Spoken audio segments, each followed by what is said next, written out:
Labą dieną, kviečiame žiūrėti Ignalinos televizijos parengtą laidą. Šiandien matysite. Posėdžiavo rajono taryba. Aukštaitijos nacionalinio parke vyksta renovacijos darbai. Ignalinos ugniagesių dispečerinė perkeliama į Uteną. Didžiasalyje vyko užsienio kalbų šventė. Sinoptikas Vytautas Sakalauskas apie balandžio orus.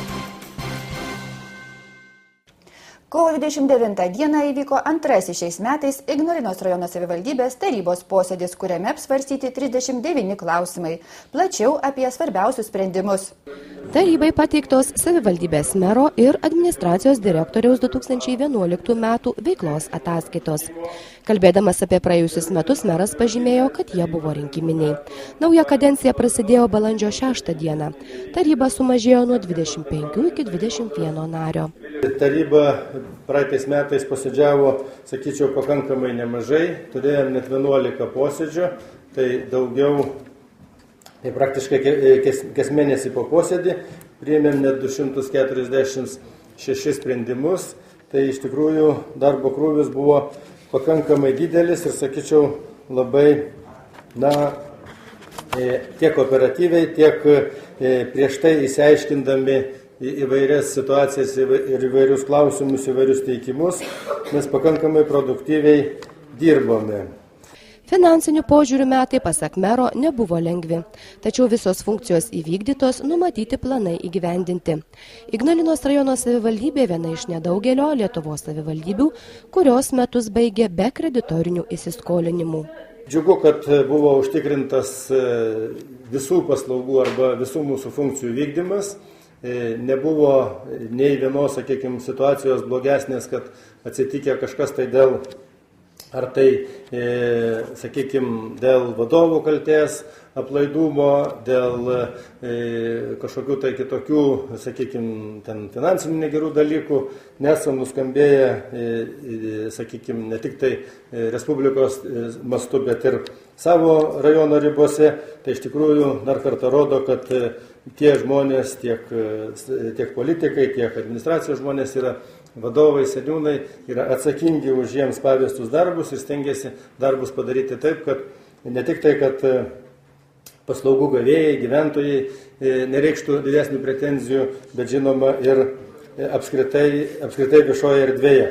Meras apžvelgė savo atstovaujamąjį darbą Utenos regiono plėtros taryboje, Lietuvos savivaldybių asociacijoje, Ignalinos atominės elektrinės regiono plėtros taryboje, Ignalinos rajono vietos veiklos grupėje, įvairiose komisijose ir komitetuose. Taip pat kalbėjo apie savivaldybės įstaigų ir įmonių kontrolę, tarptautinį bendradarbiavimą. Savivaldybės administracijos direktorius apžvelgė atskiras sritis, kalbėjo apie svarbiausius 2011 metais įvykdytus darbus. Daugiausia lėšų panaudota komunaliniam ūkiui, žemės ūkiui, švietimui bei socialinės paramos plėtrai. Be jokios abejonės patys didžiausi darbai ir patys didžiausi rūpesčiai praėjusiais metais tai buvo įsisavinant investicijas, įsisavinant ES skirtas lėšas. Ir tų projektų, tų objektų metų eigoje buvo gana daug. Knygutė čia surašyti yra stambesni, apie 41, bet jie keitėsi, tarpais buvo net virš 50, taip kad tų projektų, tų objektų yra labai daug ir su jais reikia dirbti. Kaip minėjo direktorius, daug padaryta vandentiekio ir nuotekų tinklų plėtros bei šilumos ūkio modernizavimo srityse. Kiti reikšmingi projektai - pastatų bei gatvių tvarkymas ir renovacija Ignalinoje, taip pat pastatų pertvarkymas bendruomenių poreikiams seniūnijose, kalbėta apie daugiabučių renovaciją, kuriai bus panaudota 7 milijonai litų. Patvirtintas Ignalinos miesto bendrasis planas. Pirmiausia, gal dar pasikartosiu, kodėl jį reikėjo daryti. Čia reikėjo daryti todėl, kad mūsų tas 1980 metais patvirtintas Ignalinos miesto bendrasis planas tiek savo teisinę pusę, tiek sprendiniais buvo beviltiškai pasenęs ir todėl kiekvieną kartą, kada reikėjo spręsti, konkrečias sklypų statybos klausimus, juo remtis buvo labai kvaila. Kaip sakė teritorijų planavimo ir architektūros skyriaus vedėjas Juozas Panavas, naujasis planas suteikia platesnės galimybės kompleksiškai vystyti, urbanizuoti priemiestinės teritorijas, taip pat numato potencialią galimybę miesto plėtrai, jeigu būtų toks poreikis. Išklausyta informacija apie darbo biržos Ignalinos skyriaus veiklą. Ją pateikė skyriaus vadovė Alma Šerėnienė. Trumpai, kokia yra situacija. Šiuo metu kovo 1 dienai darbo biržoje buvo registruota 2119 bedarbių, nedarbo lygis 19,6%. Mažėja registruoto jaunimo iki 25 metų amžiaus dalis, registruotų bedarbių tarpe ir sudaro 10,8%, o praeitų metų kovo 1 dieną jie sudarė 11,7%. Labai ženkliai didėja ir auga ilgalaikių bedarbių skaičius, tai tie asmenys vyresni virš 25 metų amžiaus ir įregistruoti darbo biržoje virš metų, ir jaunimas, kurie registruoti darbo biržoje virš 6 mėnesių, tai sudaro 62,2% nuo bendro registruoto bedarbių skaičiaus, o praeitų metų jie kovo 1 dienai sudarė 58,8%.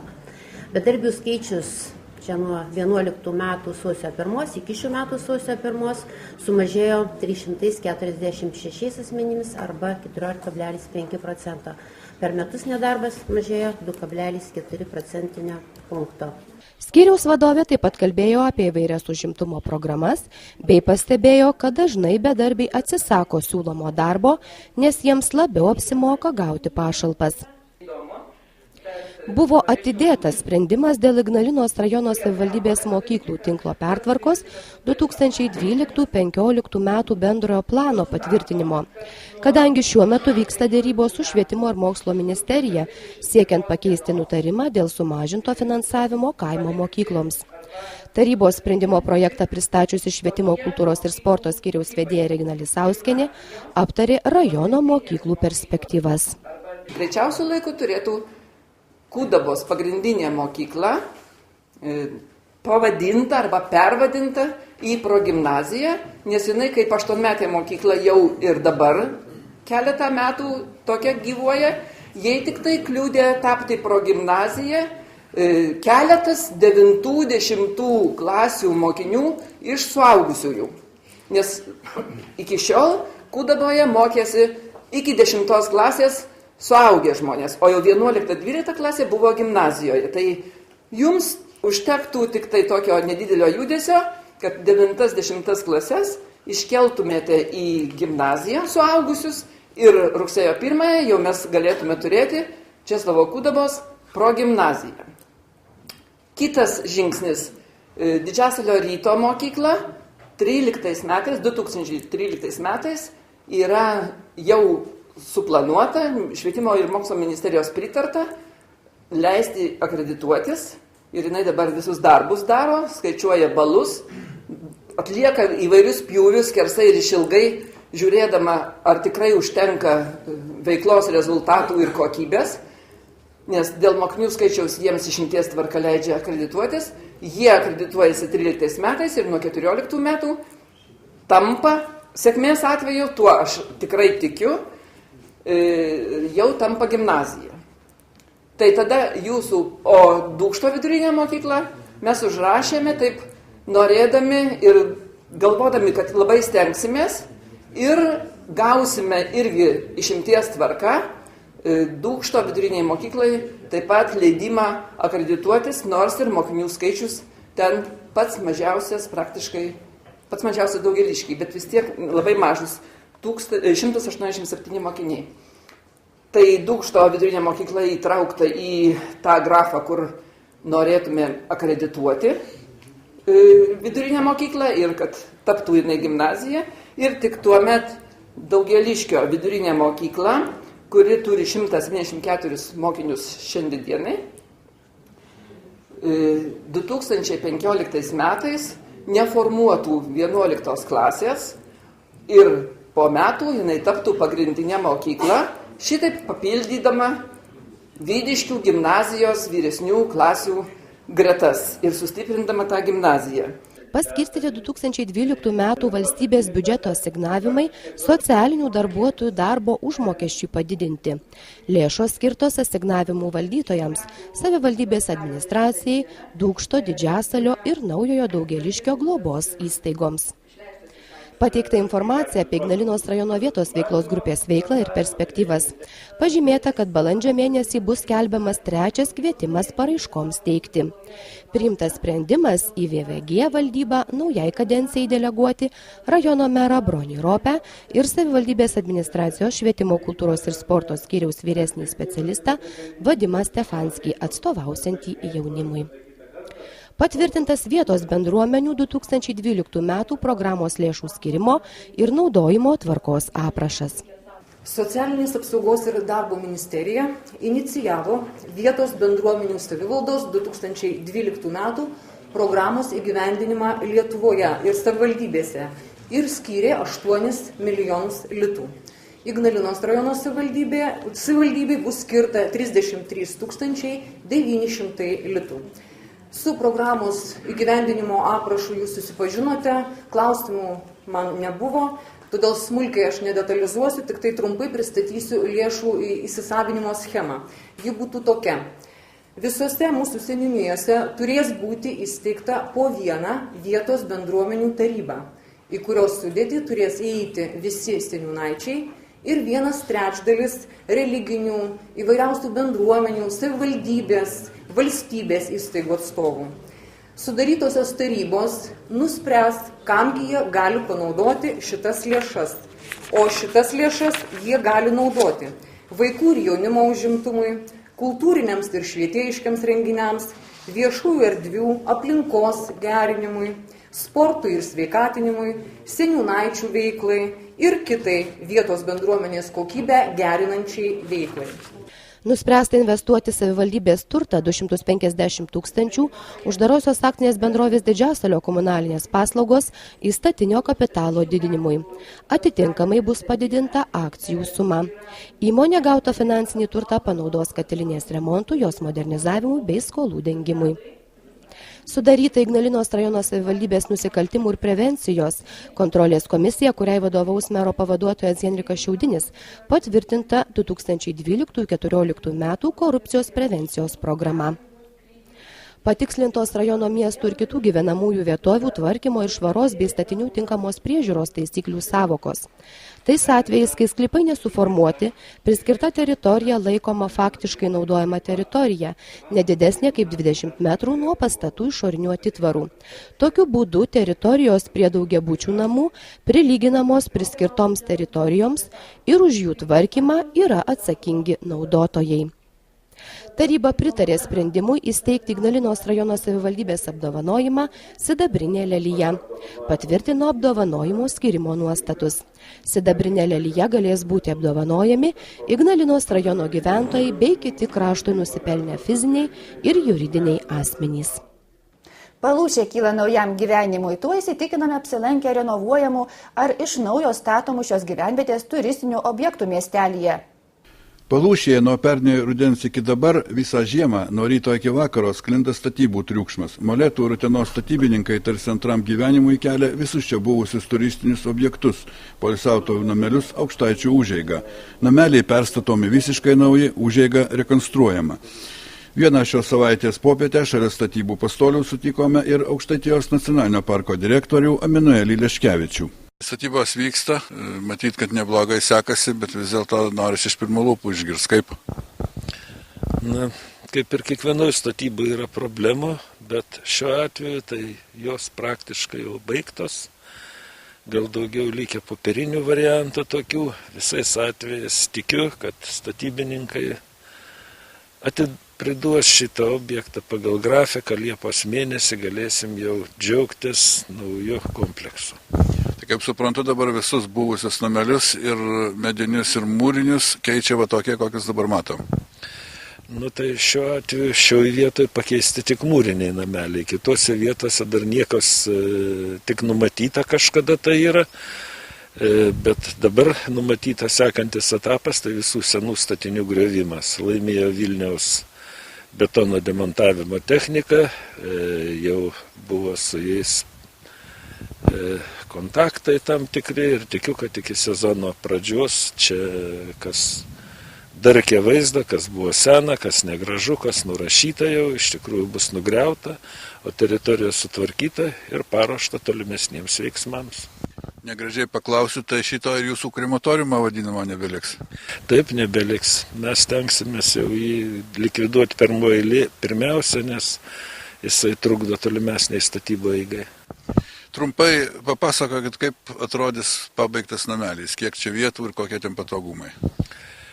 Na tai 6 nameliai po 10 vietų, gal šiek tiek galima bus juos ir multiplikuoti didesnį arba mažesnį lankytojų ir gyventojų skaičių. Numatyta visi patogumai, tai tualetai, dušai, numatyta šildymo sistema, elektra ir židinukais, kiekvienas kambarys galima bus pasikūrenti atskirai nedidelis židinėlis, kad priklausomai nuo lankytojų skaičiaus, kad nereikėtų kūrenti viso komplekso, praktiškai priimti patys racionaliausi sprendimai, kuriuos galima buvo padaryti. Visi nameliai bus gyvenami visus metus? Taip, visus metus 60 žmonių garantija galės gyventi kiaurus metus. Ir minėjot Liepos mėnesį turi būti baigti darbai? Liepos mėnesį turi būti baigti darbai. Visi su aplinka, su viskuo.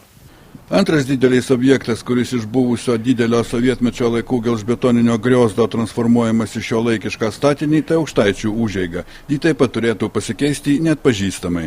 Pastatas, kuris buvo didelis, sumažintas, vietoj 2400 kvadratinių metrų likė tik tai 1200 kvadratinių metrų, sumažinti tūriai, sumažinta, pažeminta lubos bus įdėtos. Reikia pasakyti, kad perkonstruota visas vidus, tai bus virtuvės patalpos, tai bus restoranas, kavinės, multifunkcinės patalpos, konferencijų salėm, nuomos punktas, pagalbinės patalpos, ir daugelis kitų dalykų, kurie bus skirti turistų aptarnavimui ir lankytam, taip pat ir parodų salė. Vienu žodžiu, jo išvaizda artimiausiu metu pasikeis, kada bus atvežti vitrininiai langai, atsiras tokių labai daug įdomių, gražių, skaidrių erdvių. Apkaltas jisai bus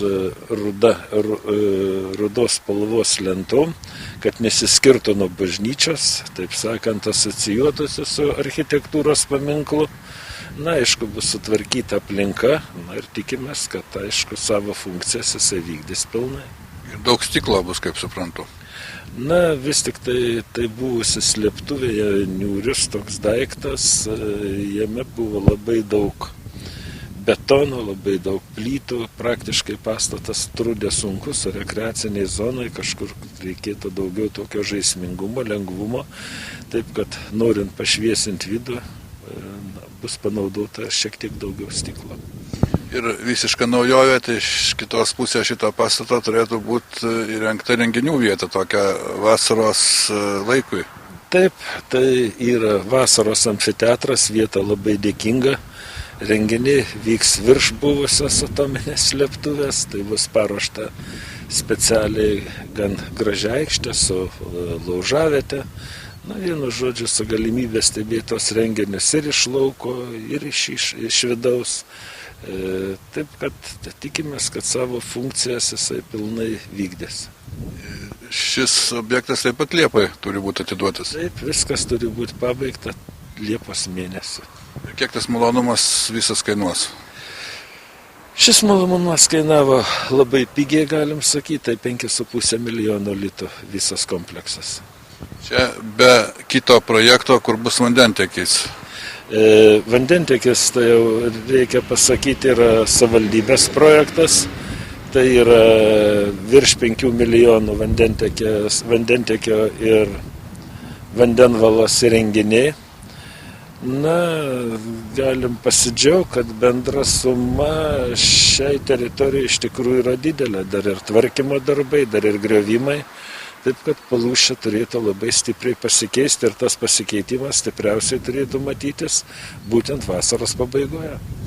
Kaip girdėjote, šio turistinio komplekso rekonstrukcija atsieis apie 5,5 milijono litų, kuriuos byrina ES fondai. Bemaž tiek kainuos kitas projektas Palūšėje – vandentiekio ir nuotekų valymo tinklų statyba. Dar nemažai pinigėlių kainuos ir senų vaizdą darkančių statinių griovimas. Taigi iš viso Palūšėje bus investuota daugiau nei 11 milijonų litų. Kaip manot, kada viskas jau čia susitvarkys, viskas persistatys, viskas sužibės, kaip tai paveiks, sakykime, lankomumą turistų? Man atrodo, šita vieta ir taip yra lankoma.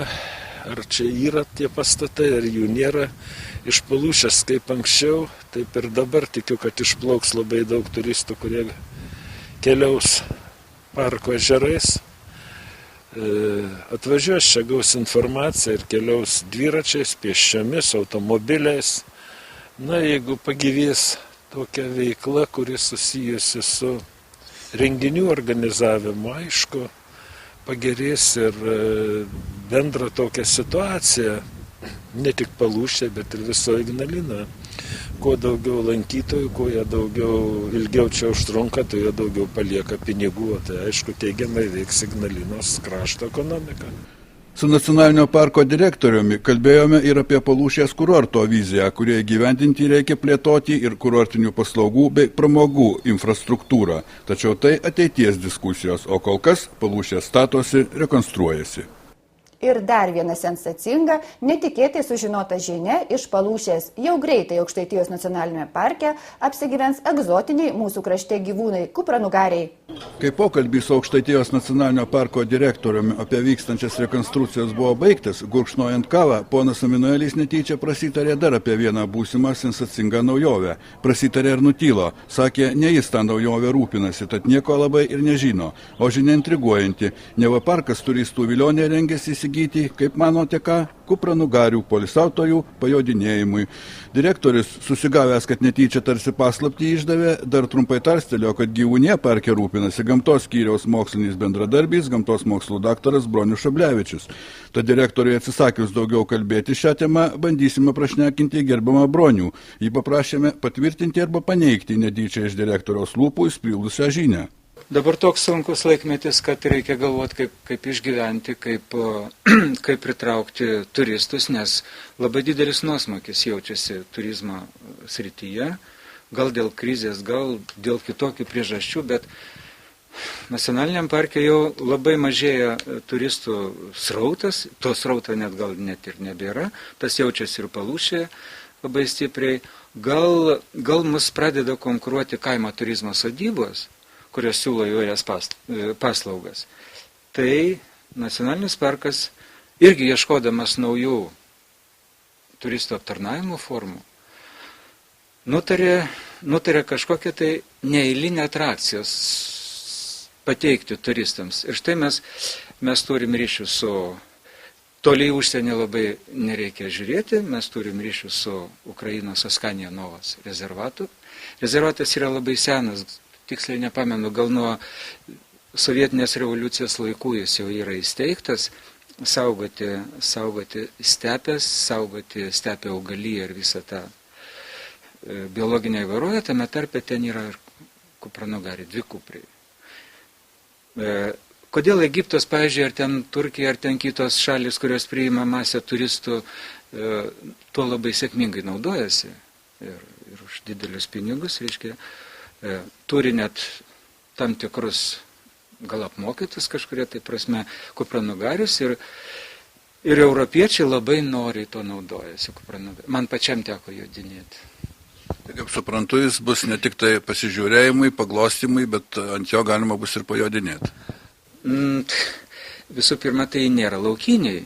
Tai laukiniai, kokie nors būtų gamtoje, ten, kurie gal ten, aiškia, tolimuose šalyse, tai laukiniai.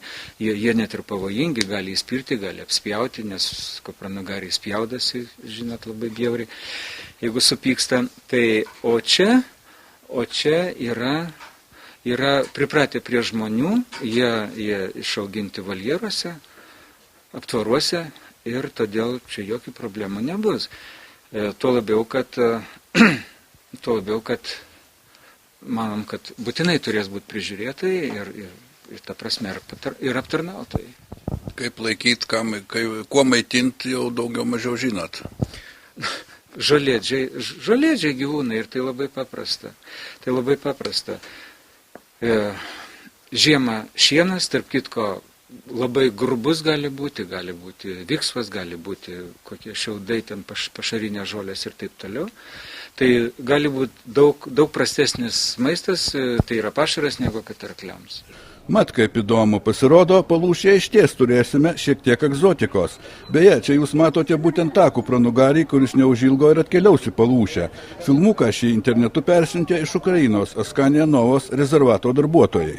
Visi šitie ketinimai ir jūsų tas bendradarbiavimas su Askanija Novos rezervatu, jau jis nepasikeis ir tas kupranugaris tikrai atkeliaus į Lietuvą ir į Palūšę tiksliau.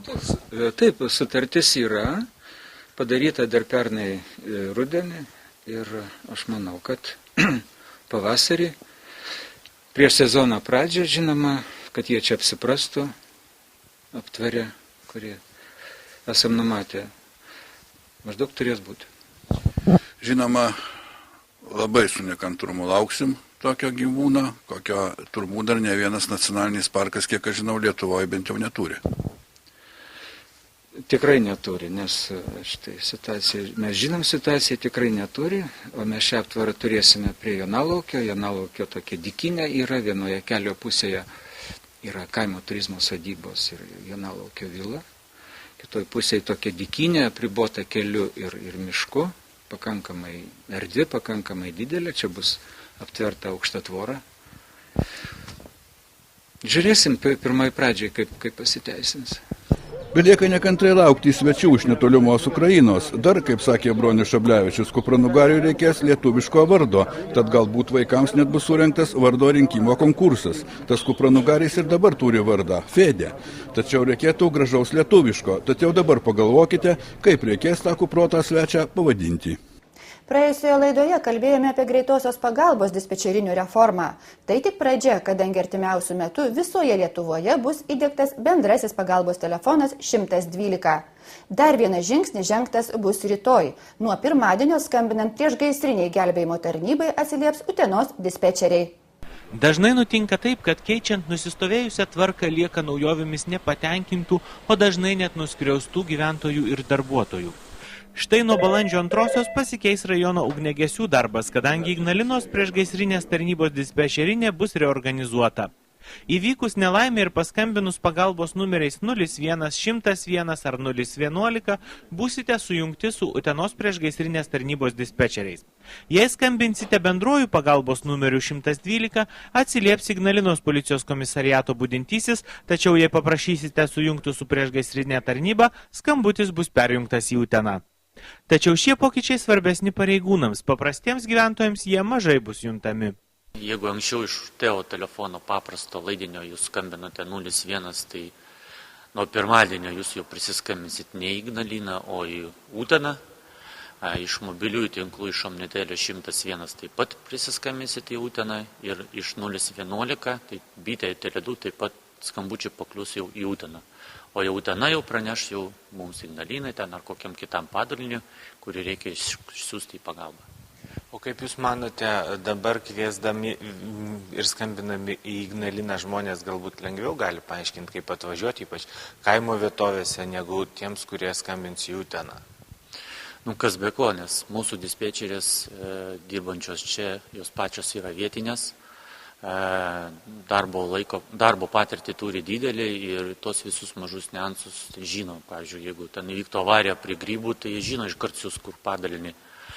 O prisiskambindami dabar nuo pirmadienio į Uteną pasakytum, kad autoįvykis prie grybo, jie nesuprastų, kur tai yra ir dėl to noriu gyventojus paraginti, kai jūs skambinsit šitais trumpaisiais numeriais, reikia iš pradžių pirmą ką padaryti, tai yra apibūdinti, kas atsitiko. Antras dalykas pasakyti tikslę adresą, tai yra, reiškia, rajoną pažymėti, seniūniją ir kaimą. Nes žinot, keli didžiasalį pas mus yra bajorai, kaimai, tai tas yra labai svarbu. Ir, žodžiu, trumpiausia arba artimiausia privažiavimo maršrutai. Jeigu galima, jeigu klaus žodžių tas operatorius. Kaip pasakojo Ignalinos priešgaisrinės tarnybos viršininkas Anatolijus Ostrauchas, didžiausias pokytis po reformos juntamas gyventojams gali būti tas, jog teks ilgiau laukti, kol pagalbos tarnyba atsilieps. Kadangi dispečerinė aptarnaus visą Utenos apskritį, skambindami pagalbos ir nesulaukę atsakymo iš karto, neskubėkite padėti ragelio. Gali būti taip, kad jūsų skambutis lauks eilėje. Jei tokiu atveju padėsite ragelį ir skambinsite vėl, naujasis skambutis atsidurs eilės pabaigoje. Taip pat nedėrėtų užmiršti, kad skambinate ne į Ignaliną, todėl paskambinus reikia pranešti tikslę įvykio vietą ir pokalbį baigti tuomet, kai tarnybos darbuotojas gaus visą reikiamą informaciją. Kartais apie tą patį įvykį praneša keli asmenys, todėl nenustepkite, jei paskambinus jūsų paklaus, ar turite kokių naujų žinių apie atsitikimą ir daugiau nieko neklausinės. Vadinasi, įvykis jau užregistruotas ir į jį reaguojama. Kaip minėjome praėjusioje laidoje, nuo Liepos mėnesio greitosios medicinos pagalbos dispečerinė taip pat bus perkelta į Uteną, o artimiausiu metu planuojama tą padaryti ir su policijos budėtojų dalimi. Visa tai reformos reikalingos ES reikalavimams įrengti vieną pagalbos centrą įgyvendinti. Tad ir toliau prireikus ugniagesių pagalbos skambinkite iš laidinio telefono 01, iš Omnitel tinklo 101, iš Bitės ir Tele2 011 arba bendruoju pagalbos numeriu 112. Taip pat, pasak Anatolijos Ostraucho, pavasarį nutirpus sniegui žmonės pradeda deginti žolę. Priešgaisrinė gelbėjimo tarnyba primena, jog tą daryti draudžiama. Kiekvieną pavasarį mes to neišvengiam žolių degimo ir degina žmonės, bet tai, ką pasakyti, blogai žinoma. Tai žinom, kad piliečiam tai yra, daromės reidus, ne tik vieni patys, ir su aplinkosaugos yra planuojami reidai ir tuos piliečius, žinoma, baudžiam administracinė tvarka. Taip pat, naudodamas progą, noriu paprašyti ir žvejus būti atsargiam, nes ledas jau dabar plonas ir būti atsakingiam ir esant plonam, nelysti tiesiog ant ledo.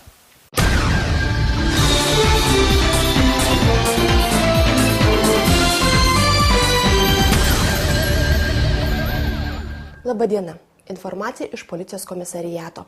Kovo 15 dieną apie 15 valandą Linkmenų seniūnijoje Puziniškio kaimo gyventojas pastebėjo, jog Linkmenų seniūnijoje Ginučių kaime iš jam priklausančios neveikiančios fermos pavogta ne mažiau kaip 5 tonos nespalvoto metalo.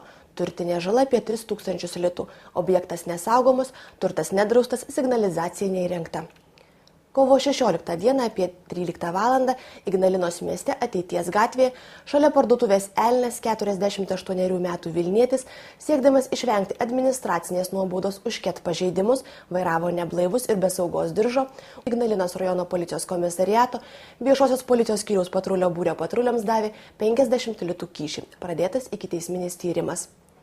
Kovo 19 dieną 57 metų Didžiasalietė pastebėjo, jog Didžiasalėje Salos gatvėje automobilių stovėjimo aikštelėje akmenį išdaužtas jai priklausančio automobilį Audi 80 priekinis stiklas. Žala 300 litų. Kovo 20 dieną apie 12 valandą gautas Beičiūniškio pranešimas, kad Ignalinos seniūnijoje Beičiūnų kaime nulaužus pakabinamą spyną buvo įsibrauta į ūkinį pastatą ir pagrobti 4 automobilio lieti ratai su padangomis. Padaryta 500 litų turtinė žala. Turtas nedraustas, signalizacijai neįrengta. Siekiant gerinti nusikalstamų vaikų išaiškinimą ir daiktų suradimą, policijos pareigūnai skatina patiems pasirūpinti savo turto apsaugą, įsirengti signalizaciją, vaizdo stebėjimo kameras, burtis į saugios kaiminystės grupės, apdrausti turtą draudimo bendrovėse.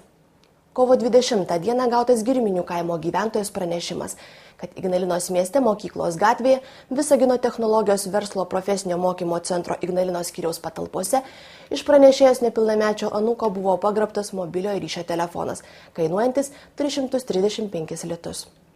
Kovo 20 dieną Ignalinoje geležinkelio stotyje apie 19 val. Atvyko keleivinis traukinys, iš kurio išlipo 32 metų ignalinietis.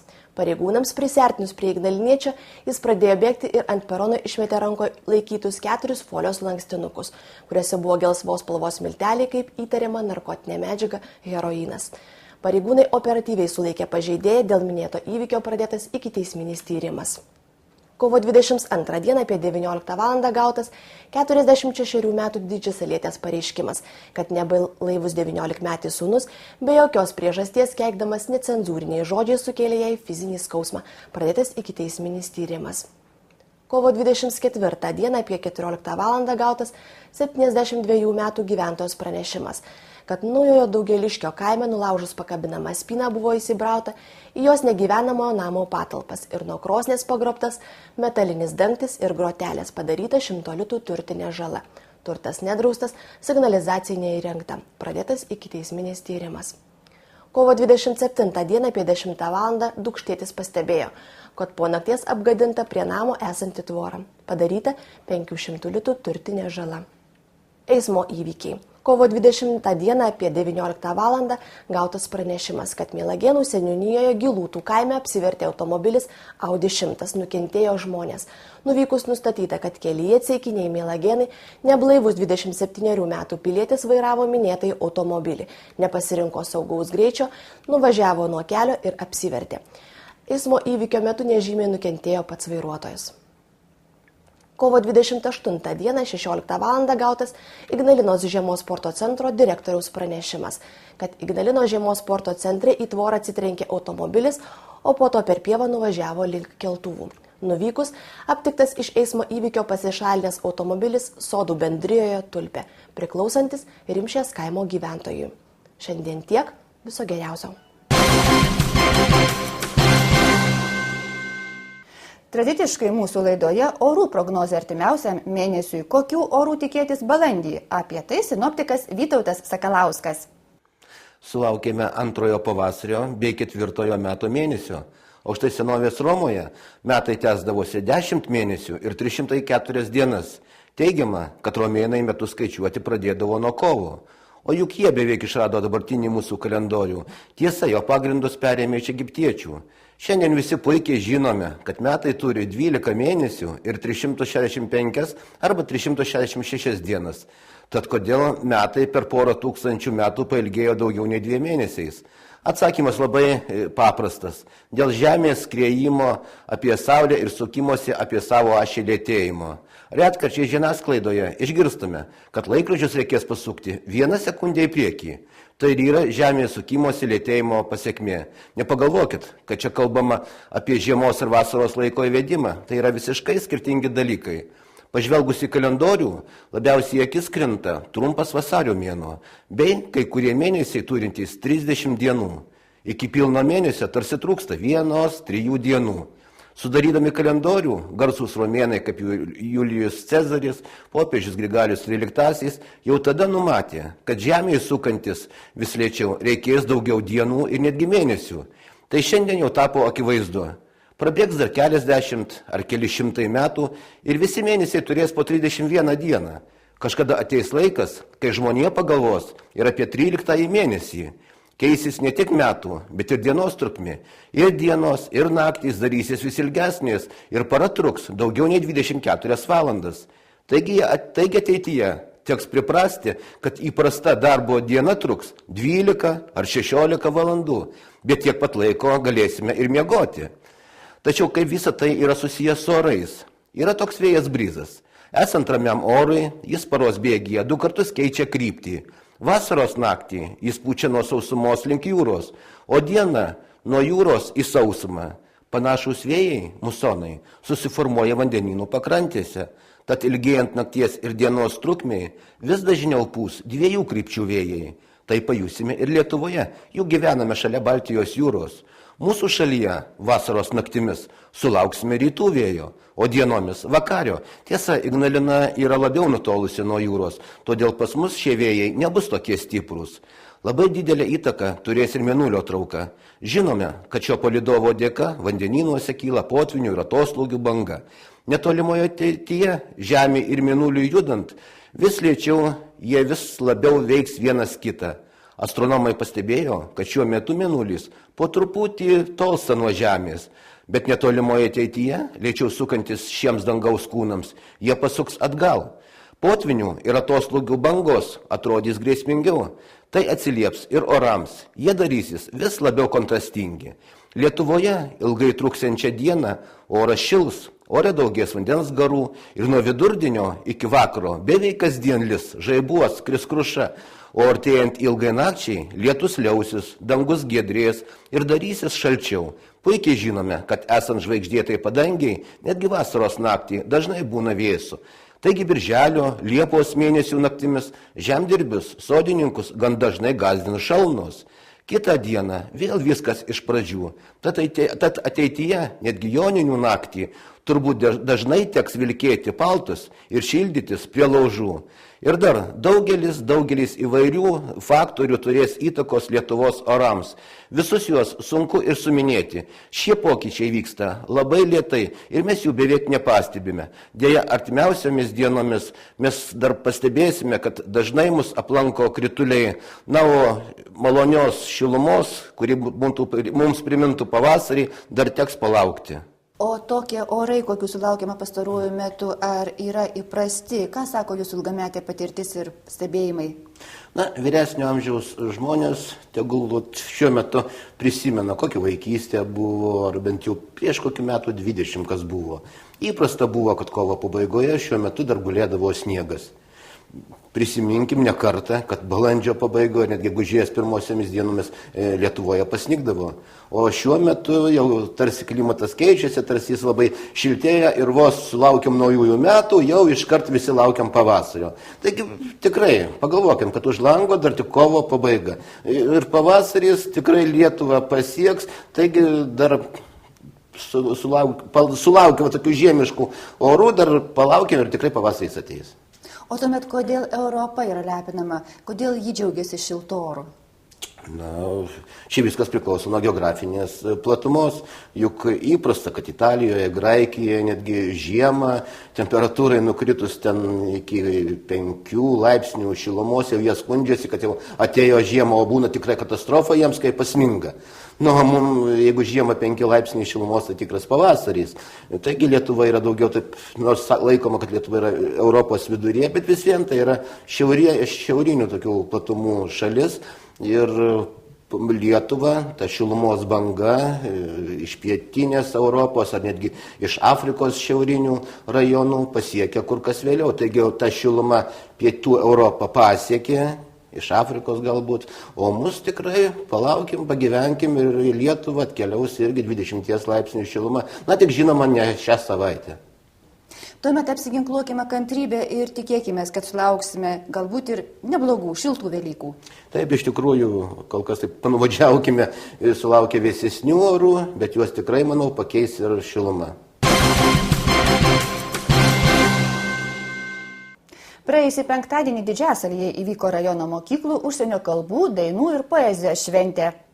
Ši šventė organizuota 3 kartą ir vyko Didžiasalio ryto vidurinėje mokykloje, kuris svetingai priėmė rajono mokyklų atstovus Vidišių gimnazijos, Daugėliškio vidurinės ir Ignalinos Česlovo Kudabos pagrindinės mokyklos komandas. Pagrindinis turbūt šios mūsų šventės tikslas tai yra skatinti mokinių susidomėjimą užsienio kalbomis. Ir žinoma, ugdyti mokinių saviraišką užsienio kalbą. Na ir žinoma, per poeziją, per muzikos kūrinius mes galime supažindinti mokinius su kitų šalių kultūromis. Na ir tai, žinoma, labai svarbu. Nu ir dar turbūt prie tų uždavinių sakyčiau, kad yra skleisti tą meninę patirtį mokinių visuomeniai. Nes mokinių mūsų renginėje dalyvauja iš tiesų labai daug. Net 60 mokinių panoro dalyvauti. Ir jei mes anksčiau neturėjom galimybių visų išsivežti iš mokyklos, nes mus ribojo transportas, tai šiais metais, kadangi renginys rengiamas mūsų mokykloje, mes galime leisti visus norinčius pasirodyti scenoje. Aktyvūs įvairių renginių dalyviai ir rengėjai, dažnai paskatinamųjų apdovanojimų ir prizinių vietų laimėtojai, didžiasaliečiai įdėjo nemažai pastangų, stengdamiesi ir savo ir kitiems šventės dalyviams dovanoti smagių įsimintinų akimirkų. Praėjusiais metais, kai mes buvome mokykloje, tai mes visi choru šokėme, kad norime, kad būtų šventė pas mus.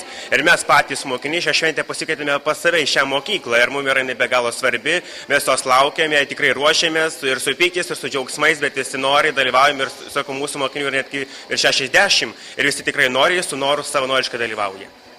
Ar buvot pasiskirstę vaidmenimis, ar buvot nusprendę, kas šioje šventėje yra svarbiausias, pagrindinis? Na, manau, kiekvienas asmuo yra pagrindinis, kaip svarbiausias ir mes visi stengiamės kažką atlikti, ką mes mokame geriausia. Tas kalbos mokėjimas, dalyvavimas šiuose šventėse, pažinimas, susipažinimas su užsienio šalimis nepaskatins kaip tik labiau domėtis tomis šalimis ir pasirinkti gyvenimą tose šalyse.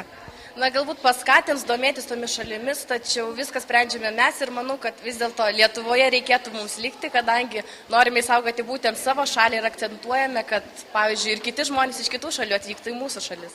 Mes dalyvaujam ir užsienio kalbų olimpiadose, ir vokiečių kalbos, ir anglų kalbos, ir rusų kalbos. Mes dalyvaujam jau 3 metus poezijos šventę. Mes dalyvaujam vertimo konkursuose. Ir iš tikrųjų vaikai nori dalyvauti ir ne vienas vaikas neatsisako. Jie eina su noru ir mus to džiugina. Šventėje skambėjo eilės dainų žodžiai anglų, rusų, vokiečių kalbomis. Pasirodymus parengė Didžiasalio ryto vidurinės mokyklos moksleiviai bei renginio dalyviai moksleiviai iš Vidiškių, Daugėliškio, Ignalinos. Pirmoji tokia šventė įvyko 2009-aisiais Ignalinoje. Iš kudabiečių iniciatyvą perėmė Dūkšto vidurinė mokykla. Užsienio kalbų, dainų ir poezijos šventė organizavusi praėjusiais metais. Šis renginys vienas iš būdų pažinti, sužinoti, išmokti. Šiandien turbūt jau mažai abejojančių tuo, kad mokėti bent vieną užsienio kalbą yra neprivalumas, tai yra būtina. Jūs galite tai patvirtinti ir paneigti? Be abejo, tai yra būtina. Manau, nesvarbu, kokią kalbą tu moki, ar anglų, ar vokiečių, ar rusų, bet kokia užsienio kalba yra būtina. Tam, kad vaikai galėtų išvažiuoti į užsienį negyventi, bet pasisemti patirties ir atvežti ją į Lietuvą. Taip jie galėtų save tobulinti, save kažkur realizuoti, nes daug yra patirties, kur galime pasisemti būtent užsienyje, taip ir vežti čia, nevažiuoti ten gyventi. Kitais metais užsienio kalbų, dainų ir poezijos šventė vyks Vidiškių gimnazijoje.